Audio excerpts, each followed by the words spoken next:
দর্শক, ইসরায়েলি সেনাবাহিনীতে একেবারে তুল কালাম কাণ্ড বেঁধে গেছে। বড় বড় সব মিলিটারি কমান্ডারদের চাকরি থেকে বরখাস্ত করা হয়েছে। গত সন্ধ্যা থেকেই ইসরায়েলের মিলিটারি এস্টাবলিশমেন্ট বা সেনা দপ্তরে প্রচণ্ড তোলপাড় চলছে। 2023 সালের 7ই অক্টোবর হামাসের অপারেশন আটকাতে না পারার ব্যর্থতার দায়ে অনেক শীর্ষস্থানীয় সেনা কমান্ডারকে ফায়ার বা বরখাস্ত করা হয়েছে, আর বাকিদের কড়া ভাষায় ধমক দেওয়া হয়েছে। গতকাল 24শে November the Times of Israel তাদের প্রতিবেদনে জানিয়েছে যে ইসরায়েলি সেনাবাহিনীর প্রেস স্টেটমেন্ট অনুযায়ী অনেক অফিসারকে সোজাসুজি জানিয়ে দেওয়া হয়েছে তারা এখন থেকে আর রিজার্ভ ডিউটিতেও নেই। রেগুলার ডিউটি তো দূরের কথা, রিজার্ভ ফোর্স থেকেও তাদের বের করে দেওয়া হয়েছে। অর্থাৎ এখন থেকে তারা আর সেনাবাহিনীর অংশই নন। মানে সোজা কথায় বলা হয়েছে, যাও যা খুশি করো, গিয়ে রাস্তায় আইসক্রিম বিক্রি করো। কাউকে অফিসিয়াল ওয়ার্নিং দেয়া হয়েছে, একজন অফিসারের চাকরি সরাসরি টার্মিনেট বা বাতিল করা হয়েছে, আর একজন নিজেই পদত্যাগ করেছেন। আর যাদের বের করা হয়েছে তাদের পদগুলো শুনলে আপনি চমকে যাবেন।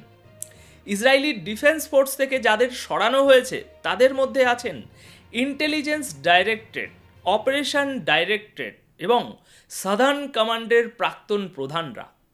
দর্শক, এরাই তো সেই কমান্ডার যারা গাজা যুদ্ধ পরিচালনা করছিলেন, মানে একদম সামনের সারিতে দাঁড়িয়ে নেতৃত্ব দিচ্ছিলেন। আজ তাদেরকেই বলা হলো, ব্যাস তোমরা সবাই ব্যর্থ। এরা অবশ্য মূল ডিউটি আগেই ছেড়েছিলেন, কিন্তু রিজার্ভ ফোর্সে টিকে ছিলেন। তবে এখন সেখান থেকেও তাদের ঘাড় ধাক্কা দিয়ে বের করে দেয়া হলো। ইসরায়েলি আর্মি চিফ ইয়াল জামির স্বীকার করেছেন যে 7ই অক্টোবর ইসরায়েল তার প্রাইমারি মিশন বা মূল লক্ষ্যে বাজেভাবে ব্যর্থ হয়েছে। দর্শক, ভালো করে শুনুন। ইসরায়েলের সেনা প্রধান ইয়াল জামির নিজে বলেছেন 7ই অক্টোবর ইসরায়েল পুরোপুরি ব্যর্থ হয়েছে, ডাহা ফেল করেছে। তিনি স্বীকার করেছেন যে এটা ছিল একটা ভয়ানক এবং পুরো সিস্টেমের ব্যর্থতা। শুধু সিদ্ধান্তে নয়, আচরণের দিক থেকেও সব জায়গায় আমরা হেরে গেছি। এটা খোদ আর্মি চিফের স্বীকারোক্তি। এবার আরও একটা বড় খবর শুনুন। ওদের নিজেদের মধ্যেই এখন কামড়াকামড়ি শুরু হয়ে গেছে। এই বয়ান থেকেই বোঝা যাচ্ছে যে হামাসের সবচেয়ে বড় হামলার সময় ইসরায়েলের বাহিনী বা আইডিএফ পুরোপুরি অকেজো হয়ে পড়েছিল। জামির বলেছেন, সেই দিনের ব্যর্থতাই এখন ইসরায়েলি বাহিনীর জন্য ভবিষ্যতের কম্পাস বা দিক নির্দেশনা হবে। অর্থাৎ সেই শিক্ষা থেকেই ঠিক করা হবে যে ভবিষ্যতে কি করা যাবে না এবং কিভাবে বাঁচতে হবে। অন্যদিকে ইসরায়েলি সরকারের হর্তাকর্তা বেঞ্জামিন নেতানিয়াহু এখনও তদন্তের দাবিগুলো কানেই তুলছেন না, কারণ 7ই অক্টোবরের ব্যর্থতার কোনো দায় তিনি নিতে চান না। তিনি জবাবদিহিতা বা অ্যাকাউন্টেবিলিটি থেকে পালিয়ে বেড়াচ্ছেন। এদিকে আরেকটা খবর আছে যেটা খুবই গুরুত্বপূর্ণ। ইসরায়েলের ডিফেন্স মিনিস্টার এবং সেনা প্রধান আবার একে অপরের মুখোমুখি দাঁড়িয়ে গেছেন। দুজনের মধ্যে তুমুল ঝগড়া প্রকাশ্যে চলে এসেছে। ইসরায়েলের খবরের কাগজগুলোতে এখন ডিফেন্স মিনিস্টার, ইসরায়েল কার্ডস এবং আর্মি চিফ ইয়াল জামিরের ঝগড়াও শিরোনাম হচ্ছে।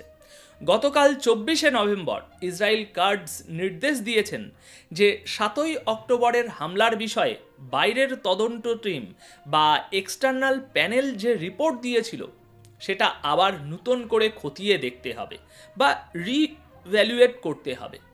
কিন্তু কেন? কারণ মনে হচ্ছে কেউ সংখ্যা বাড়িয়ে বা কমিয়ে বলেছে। কার্ডস নির্দেশ দিয়েছেন সব তথ্য পুনরায় পরীক্ষা করতে। আর এর মানে হলো ডিফেন্স মিনিস্টারের আর্মি চিফের তদন্তের উপর কোনো ভরসা নেই। মানে নিজেদের মধ্যেই বিশ্বাসহীনতার লড়াই চলছে। শুধু তাই নয়, ইসরায়েল কার্ডস সেনাবাহিনীতে বড় বড় অফিসারদের নতুন পোস্টিংও আটকে দিয়েছেন। যতক্ষণ না কন্ট্রোলার নতুন রিপোর্ট দিচ্ছে ততক্ষণ আইডিএফে কেউ বড় পদ পাবে না। মানে এখানেও সেই আমার লোক তোমার লোক এই রাজনীতি চলছে। আর এই ঝগড়া প্রমাণ করে যে 7ই অক্টোবরের ব্যর্থতা নিয়ে সরকার আর সেনাবাহিনী একে অপরকে দোষ দিচ্ছে এবং এই মামলা এখনই মিটবে না, বরং আরও লম্বা হবে। এবার ইতেমার বেন গবিরের একটা চরম নির্লজ্জ কাণ্ড দেখুন। গতকাল রাতে বেন গবির তার স্বভাব মতো একটা নির্লজ্জতার শো চালিয়েছে। সে ফিলিস্তিনি এলাকায় হঠাৎ করে চড়াও হয়। দখলকৃত দক্ষিণ ফিলিস্তিনে ইসরায়েলের এই উগ্র জাতীয়তাবাদী বা আল্ট্রা ন্যাশনালিজম মন্ত্রী বিশাল পুলিশ বাহিনী নিয়ে আল শাবিরের মতো শহরগুলোতে ঢুকে পড়ে। স্থানীয় ফিলিস্তিনিরা তার সামনে রুখে দাঁড়ায়, চিৎকার করে বলতে থাকে, তুমি এখানে কি করতে এসেছো? কিন্তু বেন গবির তার সেই পুরনো উস্কানিমূলক বকবক করতে করতেই এগোতে থাকে। সেও পাল্টা চিৎকার করতে থাকে, যেন কাউকে জবাব দেওয়া তার স্বভাবেই নেই, শুধু নিজের কথাই বলা যাবে। পুরো ঘটনাটা দেখে মনে হচ্ছিল সে শুধু শক্তি দেখাতে বা মাসেল পাওয়ার দেখাতে এসেছে। সামনে পুলিশের ঢাল, পেছনে বেন গবির, আর তার সামনে ক্ষুব্ধ জনতা। দেখুন, সাধারণ ইসরায়েলি হোক বা ফিলিস্তিনি, সবার বাঁচার অধিকার আছে, কিন্তু ইসরায়েলের এই মন্ত্রী তো চায় গাজায় সবাইকে মেরে গাজা দখল করে নিতে। সুতরাং এমন মানসিকতার মানুষের কাছ থেকে আপনি আর কি বা আশা করতে পারেন?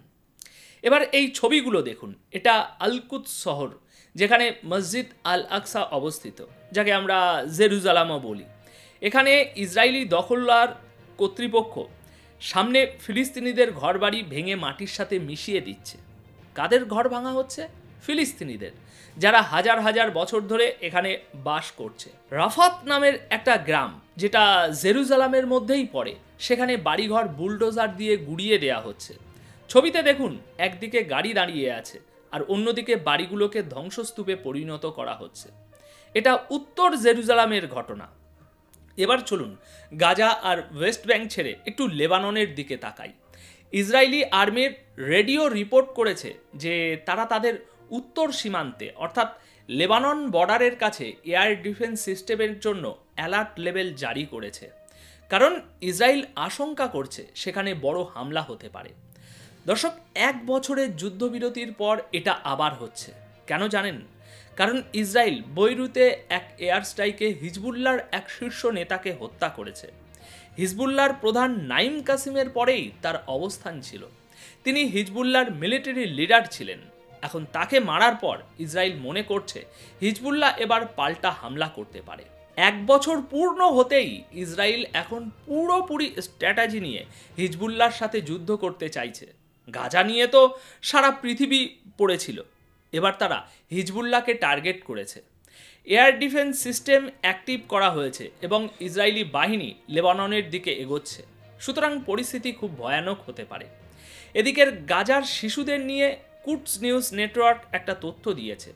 গাজার 44,000-এরও বেশি শিশু এখন ক্লাস করছে। জানেন কোথায়? 300টি অস্থায়ী জায়গায়, কোনোটা তাঁবুর নিচে, কোনোটা ভাঙা বিল্ডিংয়ের নিচে।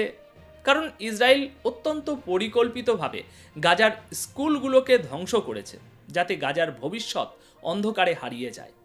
44,000 শিশু আজ খোলা আকাশের নিচে ঠান্ডা মেঝেতে বসে পড়াশোনা করছে।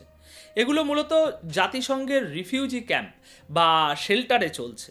এদের জীবন আর ভবিষ্যৎ অনিশ্চিত, কিন্তু এই শিশুদের মনের জোরকে স্যালুট জানাতে হয়, যারা ধ্বংসস্তূপের মাঝেও নিজেদের ভবিষ্যৎ গড়তে লড়ছে। সবাই ভালো থাকুন, সুস্থ থাকুন। ধন্যবাদ আপনাদের সকলকে।